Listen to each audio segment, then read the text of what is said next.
अयोध्या नगरी के भ्रमण के दौरान आप जिन जिन जगहों पर जाएंगे, क्योंकि कहा जाता है कि कण कण में भगवान श्री राम रहते हैं, इसी के दरमियान जब हम आगे की ओर बढ़े और हम दशरथ की समाधि स्थल पहुंचे, जो अयोध्या से लगभग 13 किलोमीटर दूर है, जिसे विल्वहरी घाट के नाम से जाना जाता है, तो यहाँ पर कुछ ऐसे रहस्यमयी बातें पता चली जो यकीनन सोचने पर भी मजबूर करती हैं कि कहीं ना कहीं मर्यादा पुरुषोत्तम श्री राम से जुड़े कितने अवशेष यहाँ पर मिलते हैं। अब आइए और आपको जानकारी देते हैं और बताते चलते हैं कि क्या कुछ नया यहाँ पर है। दशरथ जी की समाधि स्थल के साथ कौन कौन से ऐसे संकेत हैं जिनको यहाँ पर देखा जाता है, बहुत सी सारी चीज़ें हैं। उसके लिए हमें पंडित जी से बात करनी पड़ेगी, लेकिन सबसे पहले आपको हम वो दृश्य दिखाएंगे कि जहाँ पर हम मौजूद हैं ये वही जगह है जो दशरथ का समाधि स्थल कहा जाता है। यहाँ से इसी के पास में सरयू नदी बहा करती थी, लेकिन जिस तरीके से कलयुग आया, त्रेता युग की ये बात है, कलयुग के दरमियान ये तमाम चीज़ें जो हैं अलग हुई,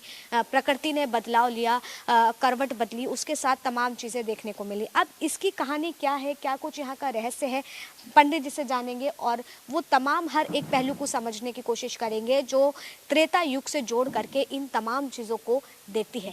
पंडित जी, सबसे पहले आपसे ही जानना चाहेंगे कि दशरथ समाधि स्थल जो है वो सबसे पवित्र स्थान क्यों माना जाता है?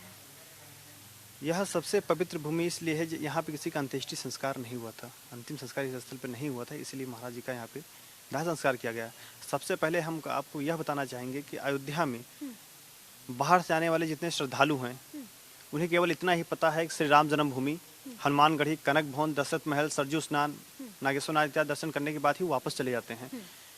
लेकिन हमारी अयोध्या की जो सीमा है 84 कोस में फैली हुई है, जिसमें स्कंद पुराण के अनुसार यह एक मत्स्याकार बताई गई है, जिसमें किसी मछली को पूरा पश्चिम से में रख दिया जाए तो मछली का जो मुख वाला हिस्सा है वो है गुप्तार घाट। वो भी एक खरी है जहाँ से श्री राम जी परम धाम को गए। हृदय क्षेत्र आज अयोध्या शहर में जितने पौराणिक तीर्थ स्थल है, जहाँ इस समय हम सब खड़े हैं, या चक्रवर्ती महाराज दशरथ जी का यहाँ पे दाह संस्कार किया गया। ये पूंछ वाला हिस्सा है जो मछली के दोनों पर होते हैं। एक नंदीग्राम भरतकुंड जहाँ पे भरत जी ने तपस्या किया था, दूसरा मखभूमि जहाँ पे महाराज दशरथ जी ने पुत्र प्राप्ति के लिए यज्ञ किया था।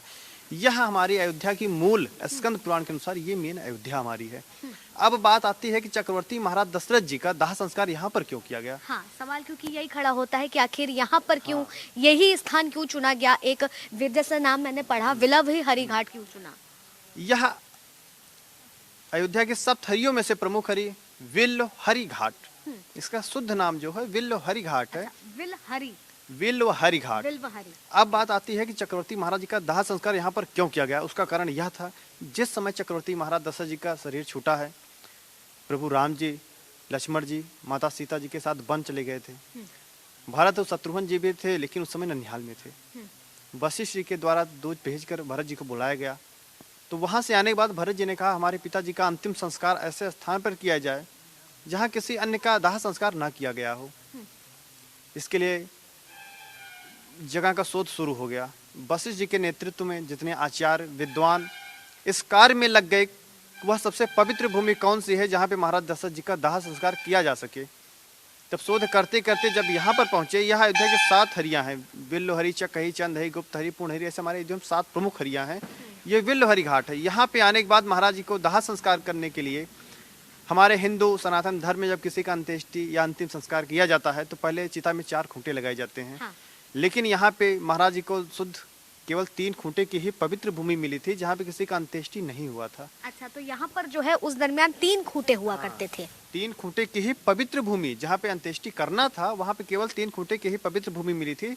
ये सूचना भरत जी के पास गई, तो जो कहे जो स्थान शुद्ध नहीं है, कोई बात नहीं, उसके स्थान पे भरत जी ने अपना हाथ लगा के जगह को शुद्ध किया। उसके बाद फिर चक्रवर्ती महाराज दशरथ जी का यहाँ पे दाह संस्कार किया गया। दाह संस्कार के बाद हमारे सनातन धर्म हिंदू में दाह संस्कार के बाद कुछ नहीं बचता है। अगर वैसे आज छोड़ दिया जाता तो त्रेता युग से आज तो ये बताने वाला कोई नहीं होता कि महाराज दशरथ जी का दाह संस्कार कहाँ पे किया गया है। इसीलिए इस स्थल पे प्रतीकात्मक रूप से समाधि स्थल बनाई गई है, जिनके ऊपर चारों भाइयों के चरण पादुका हैं, पिंड वेदी हैं, जो दाह संस्कार व पिंडदान किया जाता है। तो ये जो चरण पादुका हम देख पा रहे हैं, ये चारों भाइयों की चरण पादुका यहाँ पर बनी हुई है और इसी के साथ में पिंड वेदी है। अच्छा, देखिए